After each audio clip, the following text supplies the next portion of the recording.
صحابہ کرام رضوان اللہ اجمعین مکہ مدینہ سے ہجرتیں کر کے مختلف ممالک میں جا کے بسے ہیں، تو ان کی بات میں وزن اس لیے تھا کہ صحابہ پیسے والے تھے، اتنے پیسے والے تھے. میں آگے آپ کو مثالیں دیتا ہوں کہ آپ سن کے حیران رہ جائیں گے کہ جی ہمیں جو اسلام سنایا گیا، ہمیں تو سنایا یہ گیا کہ صحابہ فاقہ کشی کی زندگی گزارتے تھے. اگر مبلغ مالی طور پہ مستحکم ہے تو وہ کسی کا دباؤ برداشت نہیں کرے گا، کسی کا احسان سر پہ رکھ کے گفتگو نہیں کرے گا، اور کسی کا چمچہ نہیں بنے گا. اور اگر مولوی صاحب نے نمازیوں کے 200 روپے سے تنخواہ پوری کرنی ہے تو وہ نمازیوں کی مرضی کے خلاف ایک جملہ بھی نہیں بولیں گے. انجی نہیں گل اے جی میں جو تھوڑے کول تنخواہ لیندہ ہوں میں سارے کول تنخواہ مسجد جمع ہوئے تھوڑے سارے کول 200 روپے، یہ تو اللہ دا شکر ہے پورے سوٹی کول جمع نہیں ہوندی، لیکن مثال سمجھانے واسطے دے رہے ہیں. اگر آپ سب سے 200 روپے لے کے تو ہماری تنخواہیں دی جائیں ہمیں، تو میں آپ کی مرضی کے خلاف کبھی بات کروں گا؟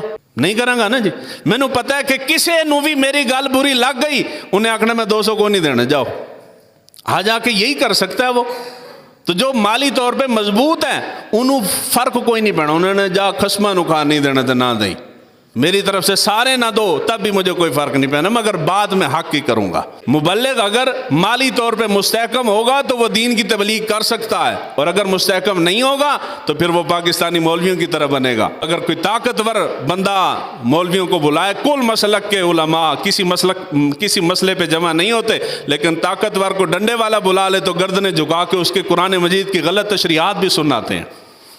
تو جی آنکھوں کہ دین دے نا دے جمع ہو جاؤ تو نہیں جمع ہوندے، اس پہ لڑ پڑتے ہیں. مسجد کے اندر کھڑا ہو کے مولوی صاحب دین کی بات کیوں نہیں کر رہے، کیوں نہیں کر سکتے، حق کیوں نہیں بیان کر سکتے؟ اس کی وجہ یہ ہے کہ وہ مالی طور پہ مستحکم نہیں ہیں، کمزور ہیں، وہ لوگوں سے تنخواہ لیتے ہیں، وہ ان کی مرضی کے خلاف بات نہیں کر سکتے. صحابہ کرتے تھے، وہ حق پہ ڈٹ جاتے تھے، اس لیے ڈٹ جاتے تھے کہ انہیں کسی سے لینا دینا کچھ نہیں تھا، کوئی پرواہ نہیں، کوئی مفاد نہیں تھا، غرض کوئی نہیں تھی. تو سب سے پہلی شرط اور بنیادی شرط یہ ہے، مدرسے سے نکلنے والا بندہ مالی طور پہ مضبوط ہونا چاہیے. جو مسند پہ جا کے کھڑا ہو اتنا مضبوط مالی طور پہ ہو کہ اسے کسی کے پیسے دینے نہ دینے، تنخواہ دینے نہ دینے، چندہ دینے نہ دینے سے فرق نہ پڑے. یہی سوچ ہے. ہم کہتے ہیں کہ ہمارے پاس کوئی بچہ حفظ کر کے بھی جائے تو ہم اسے مسجد کی انتظامیہ کو محتاج کر کے نہ بھیجیں، ہم اس کو سکل دے کے بھیجیں، کوئی نہ کوئی ہنر دے کے بھیجیں کہ وہ اپنا ہنر کرے، اپنا کام، اپنا روزگار کمائے، پیسہ کمائے. وہ انتظامیہ کے 200 روپے نہ دیکھے، 200 روپے کی خاطر دین نہ بیچے.